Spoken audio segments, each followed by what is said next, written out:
Our next guest is the author of Goliath, the 100-Year War Between Monopoly Power and Democracy, and he's the Director of Research of the American Economic Liberties Project. Quite a mouthful. Does that fit on your business card? Matt Stoller, thank you for joining us today. Thanks for having me.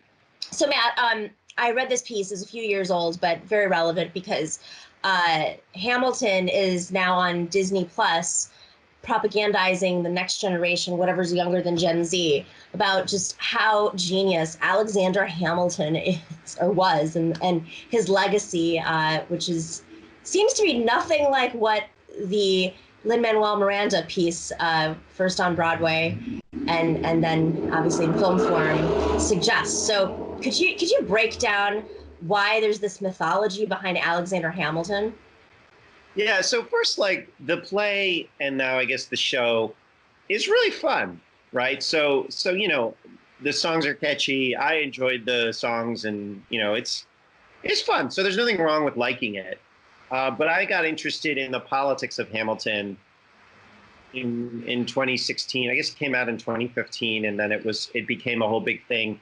And in 2016, as Trump started gaining steam, more and more people on the elite world on the right and the left started to sort of use Hamilton as a kind of moral blankie, right? Like they would hug Hamilton tight to their chest. Like whenever I get upset, someone from the Pentagon was like, whenever I get upset about the state of the world, I put on Hamilton, the soundtrack to Hamilton, and listen to it.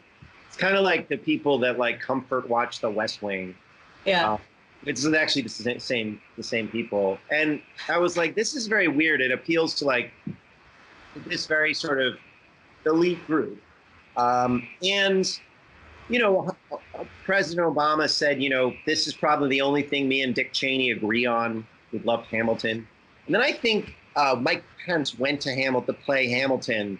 And then the cast of Hamilton, you know, said to him, we are all people and we should all be, you know, good to each other. And it was sort of an argument about gay rights. And it was this whole thing about, you know, kind of making a big sort of political forum of Hamilton. And it's also a fascinating play because it's about, you know, white founders, but they're played you know, many of whom own slaves, including Hamilton. But they're played with a black and brown cast, and the only white member is the king. But a lot of the audience, you know, the audience are kind of wealthy white New Yorkers. Not always, but a lot of it, you know, it's kind of... The original audience in particular. Yeah, the original audience, right? And so this is really interesting racial dynamics. And then, and the play itself was actually put together at the White House in some ways. I mean, with Obama, I think the first reading or public performance of one of the songs was actually at the White House in 2012 or 2015 or something. So it's this very interesting play that was put together about the founding of the country, valorizing this guy, Alexander Hamilton. I mean, I think Tim Geithner really liked it. There's just all of these people. And I worked in Congress in 2009 and 10 and was this was during the bailouts. And I was like, why do all these people who love the bailouts really like this play Hamilton? And what you discover, so I got obsessed with it. When I get obsessed with something, I'm not a historian, but I've written about history. When I get obsessed with something, I just sort of try to learn the history of it. And so I did a bunch of research on Hamilton. I read a bunch of his writing, and then I read a bunch of secondary sources. And what you kind of discover is that Hamilton was an authoritarian.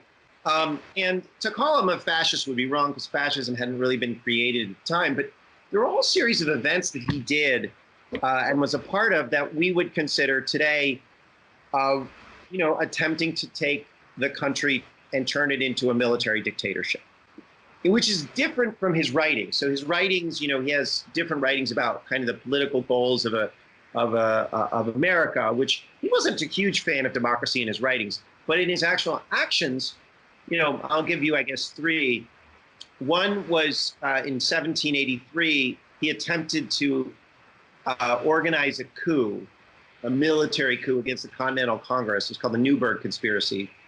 And because the officers hadn't been paid, and basically what he did is he was building an alliance between bankers and military officers, this sort of nascent military industrial complex, and said to the officers, don't demand actual cash, demand federal bonds, and then demand that those bonds get repaid.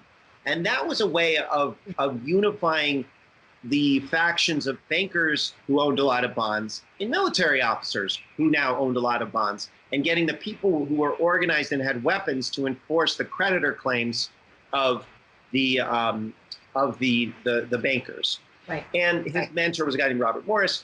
He also crushed his political enemies with the Whiskey Rebellion, which was largely a fight not over whiskey, but over an alternative currency system, because the farmers in the West didn't really have access to a lot of gold, and many of them used whiskey as currency. Mm-hmm. And what Hamilton did is not only did he impose a tax on whiskey, but he imposed a tax that was regressive. So it was a tax on stills. So if you owned a still and you put it in your backyard and you occasionally, made some whiskey, you would get the same tax as an industrial distiller. So that made it so that the industrial distillers drove everyone else out of business. And he gave the industrial distillers the ability to levy this tax. So this was a way of crushing his political enemies, because those independent farmers didn't like Hamilton. They were the ones that wanted a more democratic system. They were, in many cases, they were Revolutionary War veterans. And so it was particularly designed to inflame them and to foment a rebellion and to crush his political enemies. And then he led a militia to crush them using some of the same tactics, the torture rendition that George W. Bush eventually used. And then the third thing he did is he set up, he helped establish monopolies in New Jersey and a national bank, which was, in arranging the federal debt, that was sort of the bailout. That was the first giant bailout. And Tim Geithner actually talked about it in his autobiography. He said, Hamilton was the original Mr. Bailout. He was the first Treasury Secretary, set up our Treasury Department, later on tried to become a military dictator, but couldn't quite do it because he got into a fight with John Adams. But this is a really scary guy. This is a guy that if you were to summarize what he did, it was he tried to destroy nascent democracy in America and turn it into a military dictatorship that he would control. But he failed at that.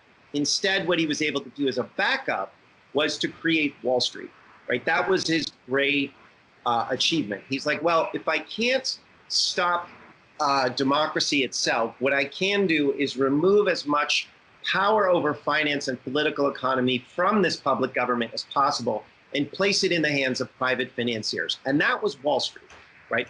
Okay, so go back to the play, Hamilton, 2016, 2015. Why is this play so popular? Why are they celebrating this guy who tried to destroy democracy and hand over lots of power to Wall Street? As it turns out, when you look at it in the context that I looked at it in, it really starts to look like a justification of the bailouts of 2009, 2008, and 2010, and the subversion of democracy that those bailouts were. There are other sort of faint echoes, like the Occupy Wall Street, when there were camps set up all over the country protesting against bailouts.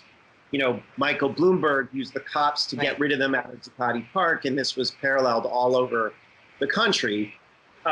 Arguments about racial justice, the implicit argument about racial justice with Hamilton, it was they sort of falsified the idea that Hamilton was this staunch abolitionist, which is just like not true. Well, yeah, there's no proof, nothing.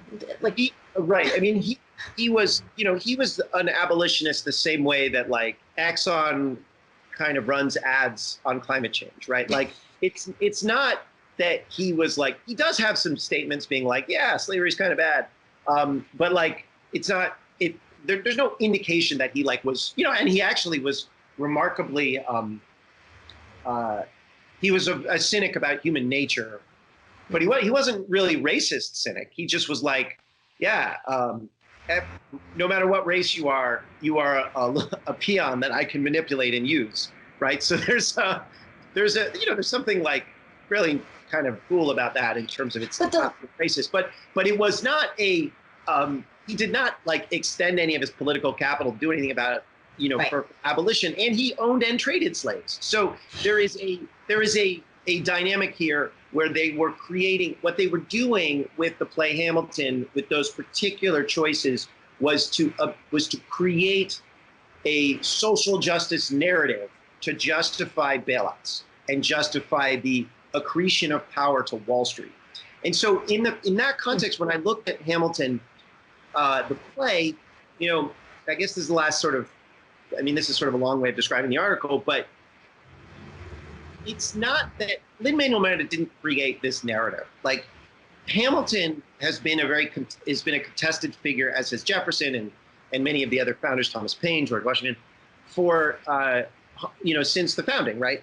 And whether you like Hamilton or not, how important Hamilton is kind of goes up and down in our historical arc, consistent with how popular Wall Street is. So in the 1920s, the Roaring 20s, Hamilton was his hero, right?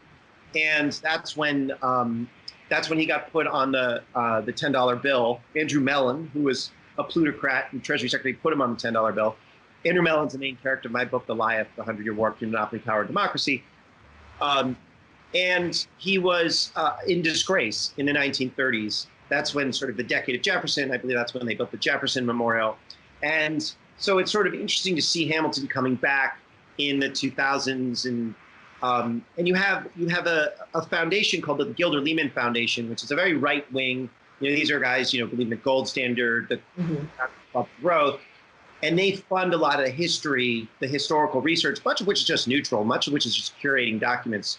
But they fund a lot of the history around these guys. And, you know, I think they fund a bunch of stuff at Yale. And then you got Ron Chernow, who wrote the bio of Hamilton. He was a Wall Street Journal reporter, has written books about, you know, about John D. Rockefeller, about a whole series of J.P. Morgan. He's kind of writes these like bestsellers that are, you know, they're fun books, they're good books, but they are definitely tilted to admire the Masters of the Universe style books. So he writes this book about Hamilton, skips over a bunch of the things that I mentioned, like the Newburgh conspiracy and, you know, some of the other like really scary things that Hamilton did. It kind of pretends they didn't happen. And so this is the narrative that that Lin-Manuel Miranda used in his play had been curated for a long time by a lot of very powerful people who, you know, at the end of the day, I mean, you look at where Obama got his kind of policy start on a federal level. When he came to DC as a senator, you know, one of his early speeches was with the Hamilton Project at Brookings, right, which was started by Robert Rubin, and which housed a lot of Obama's, but a lot of the Clinton people who were Wall Street friendly.